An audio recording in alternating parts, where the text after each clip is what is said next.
Let's be real for a second. There's this version of us we wish we were. The one who wakes up early, drinks water, meditates, ticks off every item on the to-do list, and somehow still has time to hit the gym, reply to messages, and be a decent human. And then there's the version we actually are. The one who hits snooze 5 times. The one who opens Instagram before getting out of bed. The one who agrees to things out of guilt, procrastinates, doom scrolls, and wonders, why do I always feel behind? If you're nodding right now, I see you, because I've been you. Here's the truth. It's not one big bad decision that derails your life. It's the tiny, sneaky habits you repeat daily without even noticing. They seem harmless until they quietly chip away at your energy, your confidence, and your time. In this video, we're going to look at 5 habits that are secretly destroying your life. But here's the good part. For each one, I'll walk you through a super simple 3-step approach to fix it. No jargon, no lectures, just real talk and tools you can use today. Let's dive in. 1. People-pleasing, the silent energy vampire. People-pleasing is when your mouth says yes, but your heart is screaming, please say no. It's when you prioritize other people's wants over your own needs, not once in a while, but constantly. You overcommit, over-apologize, and end up overstretched. It feels nice in the moment because it keeps things smooth, but underneath, you're building resentment, stress, and exhaustion. Eventually, you stop recognizing your own needs because you're too busy living for everyone else. You had planned the perfect Saturday, sleep in, grab a coffee, maybe finally finish that book, but then ping, a message. Hey, can you help me move? Your stomach drops, but your fingers type, sure, of course. And just like that, your peaceful day turns into hauling furniture, all while secretly wishing you just said no. So how do you break free from this people-pleasing loop without turning into a heartless robot? 1. Pause before you promise. Create space between the ask and your answer. Say, let me check my schedule and get back to you. This small buffer lets you make decisions for yourself, not out of guilt. 2. Practice saying no. Don't start with your boss or your mom. Start with low-stakes situations. I can't make it tonight, but thank you for the invite. You'll build confidence without rocking the whole boat. 3. Ask yourself, what does saying yes cost me? Every time you say yes to something, you're saying no to something else. Ask yourself, is it worth the trade-off? Sometimes protecting your peace is the kindest thing you can do for you and them. 2. Procrastination, the master of disguise. Procrastination doesn't always look like laziness. Sometimes it looks like organizing your entire kitchen instead of finishing a report, or starting 10 projects and finishing none. It tricks you into feeling productive while pulling you further from the things that actually matter. Over time, it chips away at your confidence. You tell yourself, I'll start tomorrow, until tomorrow becomes next week, then next month. And now you're anxious, overwhelmed, and feel like you're constantly behind. Let me paint a picture you might recognize. It's Monday. You've got a report due Friday. Instead of starting, you decide you need a clean workspace, which leads to reorganizing your entire room. Then you're hungry. Then Netflix.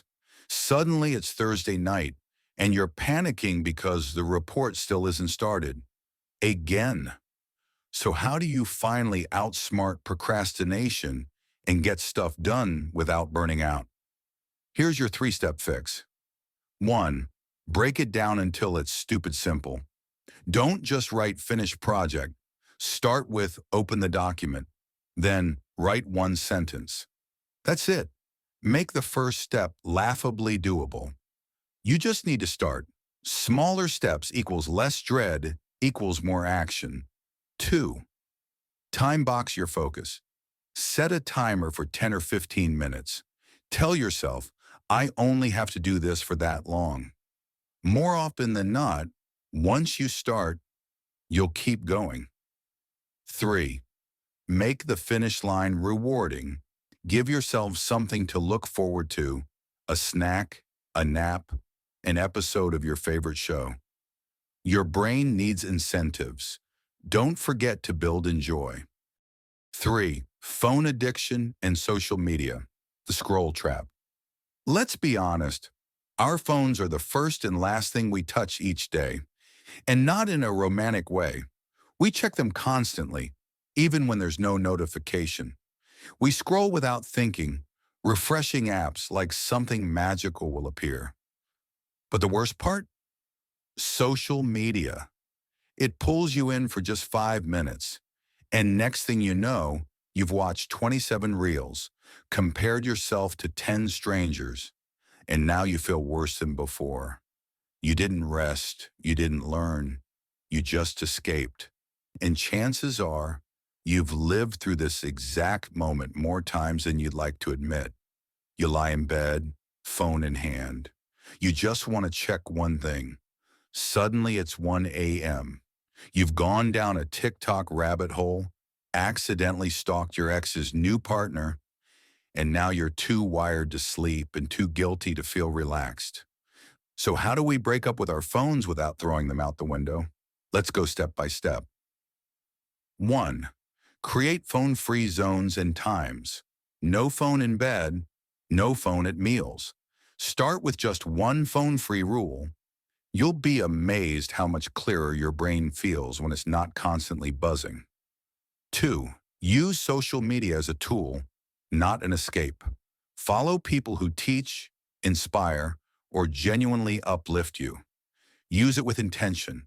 Watch one tutorial, learn something, then put the phone down. Don't just scroll to avoid your emotions. 3. Track your screen time, then gasp at it.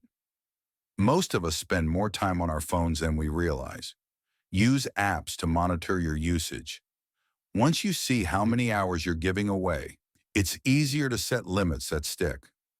Negative self-talk. The invisible sabotage. That voice in your head that says, you're not good enough, you're always messing up, or who do you think you are?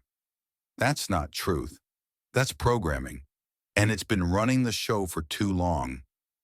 When you talk to yourself like a failure, guess what? You show up like one. Negative self-talk doesn't just hurt your mood, it limits your potential, kills your motivation, and convinces you not to even try. And sometimes it doesn't take much to trigger that voice. It can show up in the smallest, most ordinary moments. You mispronounce a word in a meeting. For the next 2 hours, your brain's on repeat. I sounded so stupid. Why did I even speak? Everyone probably thinks I'm a joke. Nobody else is thinking about it, but your inner critic won't shut up. The good news? That voice isn't you, and here's how you change the script. 1. Name the voice. Give it a name, like Negative Nancy or Doubtful Dave. When the thought comes up, say, oh, there's Nancy again. It creates distance between you and the thought. 2. Challenge the thought. Ask yourself, is this actually true? What evidence do I have? Would I say this to a friend? That alone can start to weaken the lie. Speak back with kindness. Replace I always mess up with I'm learning, and it's okay to make mistakes. Train your inner voice like you train a puppy. It won't be perfect right away, but it can get better. 5th, skipping sleep, the slow burn. Skipping sleep seems harmless at first. You stay up a little later to get more done or finally relax. But sleep is like your body's daily repair shop. Without enough of it, your mood dips, your focus disappears, and even your immune system suffers. Eventually, things that used to feel manageable start to feel overwhelming. You snap at people, You forget things. You feel constantly behind. And all because you thought staying up till 2 a.m. watching YouTube wasn't a big deal. You tell yourself, just one more episode. Then one turns into three. It's past midnight. You wake up groggy, irritated, and behind. Coffee can't fix it. You feel foggy and slow, and suddenly everything feels harder than it should. So how do you fix your sleep without turning into a monk? 1. Set a hard cutoff time. Pick a bedtime and stick to it. Not a when I feel tired time. A real adult decision time. Treat it like an appointment you can't miss. 2. Build a wind-down routine. Turn off screens, dim the lights, maybe read or journal. Signal to your body that it's time to chill. Routines help the brain transition to rest. 3. Rethink the late-night reward. Ask yourself, is this YouTube video or TikTok binge worth how I'll feel tomorrow? Replace late-night scrolling with something calmer, like a podcast or audiobook you can fall asleep to. Let's wrap this up with a little reminder. You are not broken. You're not lazy. You're not weak. You're just a human with a few habits that need tweaking. That's all. Pick one habit today. Just one. Start with one small change. Try one of the fixes. Then keep showing up. Consistency over intensity. Because life doesn't change from a big dramatic overhaul. It changes in the quiet, everyday choices. And you've already made the most important one, awareness. You've got this. If this video helped you in any way, do me a quick favor. Hit that thumbs up, subscribe for more content like this, and share it with someone who might be stuck in one of these habits too. We're all in this together, and small changes really do make a big difference. See you in the next one.